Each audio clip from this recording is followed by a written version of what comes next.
Welcome back جمال صاحب. ایک ایسا میریکل ہوا پاکستان کے ساتھ جس میں ہمارے دشمن تو نہیں کہوں گا لیکن جن سے ہمارے تعلقات بڑے سرد چل رہے تھے وہ بھی ہماری طرف دوبارہ آ رہے ہیں.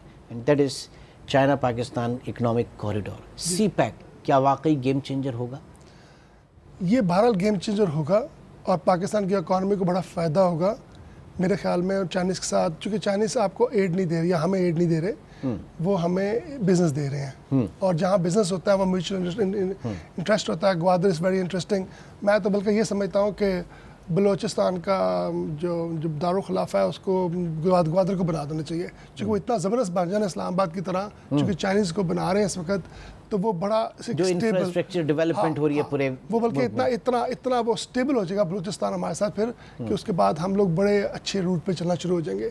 وہ that's a very positive development.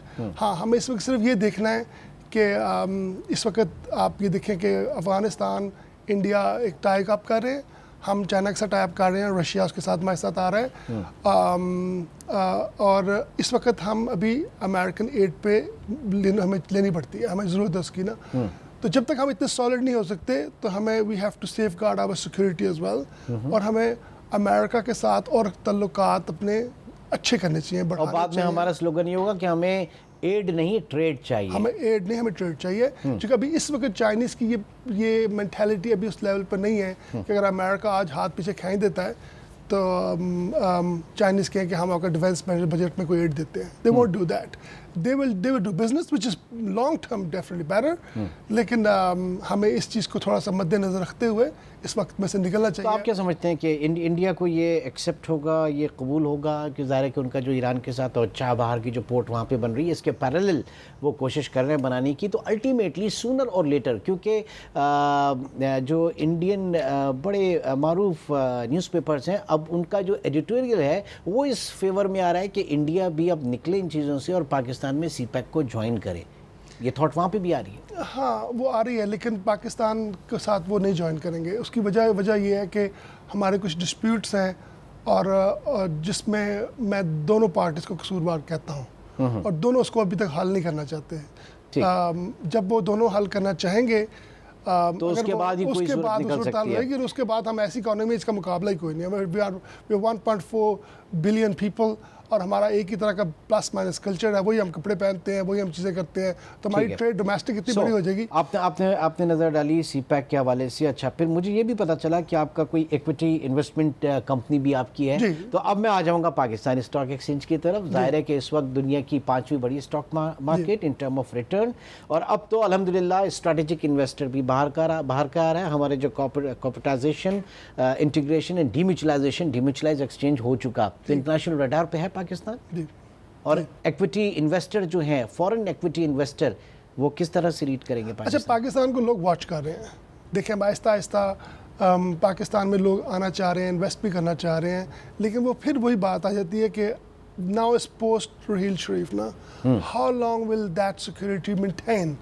جو پیسہ لگانے والا بندہ اس کو سب سے پہلے سیکورٹی چاہیے.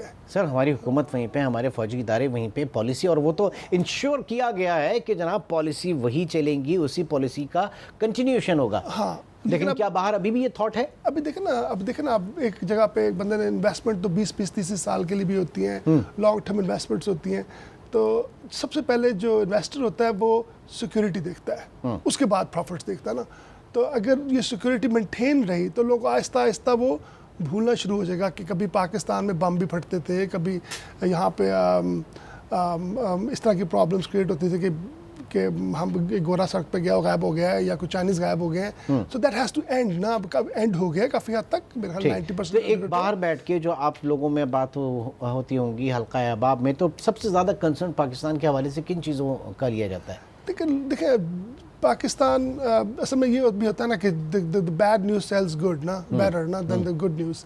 اس کا ایک بڑا برا اثر باہر جاتا ہے. میں آپ اپنے جرمن کئی کولیگس کو کہتا ہوں چلو پاکستان چلتے ہیں, کچھ دیکھتے ہیں. They not even interested to go to Pakistan at the moment. وہ کہتے ہیں ہمیں تو باہر کسی نے اغوا کر لینا ہے. تو that perspective will change in time نا. سب سے پہلے آپ کے پاس اب وہ انویسٹرز آئیں گے جو کبھی پاکستان سے گئے تھے, جن کی اوریجن پاکستان ہے, اور وہ آہستہ آہستہ پاکستان میں انویسٹ کریں گے، جن کی بہت بڑی کنٹریبیوشن ہے اور اس کا ہمیں بڑا فائدہ ہوا ہے کہ ہمارے تو کیا ہماری موجودہ حکومتوں پر وہ ٹرسٹ ہے؟ کیونکہ اگر آپ tax to G D P کے حوالے سے دیکھیں تو وہ ٹرسٹ معافی کے ساتھ ہمارے گورنمنٹ کے اوپر نہیں ہے. ٹیکس آپ کو پتہ ہے کہ کتنے پرسنٹ لوگ جو ہیں وہ پاکستان میں ٹیکس پے کرتے ہیں، اور جو کرپشن ہے جس پہ آج کل یہ پیناما کیس پورا کا پورا ہم وہ دیکھ رہے ہیں، اس کے اوپر کیا ہوا ہے یہ کرپشن کے حوالے سے؟ یہ بھی تو دیکھیں، یہ تو چلے ایک کیس پیناما کا چل رہا ہے آن پرائم منسٹر کہ یہ گورنمنٹ میں اس طرح یہ انہوں نے ٹیکس لیا، یہ تو ایک فیکٹر ہے نا.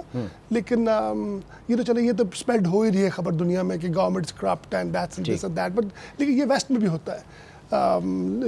جو جس میں سے نکلنا ان کے لیے زیادہ پھر بھی ضروری ہے کہ یہ سیکورٹی کو لانگ ٹرم میں بحال کریں اور لوگوں کو ذرا انوائٹ کریں، زیادہ زیادہ ایگزیبیشنز کریں اور آہستہ آہستہ اس کو سیکورٹی کی طرف لے کے چلیں. لا اینڈ آرڈر کو چیک کریں، کون سے لا اینڈ آرڈر ہے جو میں تنگ کرتے ہیں. ٹھیک ناظرین، آپ نے دیکھا کہ کس طریقے سے تارکین وطن جو ہیں وہ پاکستان کو کس پرسپیکٹیو میں دیکھتے ہیں، اور اسپیشلی وہ لوگ جو وطن کے لیے کچھ کرنا چاہتے ہیں، ان کے ویوز بھی آج ہمارے سامنے تھے. جمال قیصر صاحب آج ہمارے یہاں پروگرام میں شریک رہے. آپ ایمبیسڈر ہیں اس وقت جو ڈپلومیٹک کاؤنسل، اور اس کے علاوہ آپ commissioner for U N affairs بھی ہیں. پاکستان یہ جب آتے رہیں گے تب ہم ان سے ملاقات کرتے رہیں گے، اور ان کے جو تھاٹس ہیں وہ آپ کے ساتھ بھی پیش کرتے رہیں گے. انشاءاللہ آپ سے پھر ملاقات ہوگی. اپنا بہت خیال رکھیے گا. اللہ حافظ.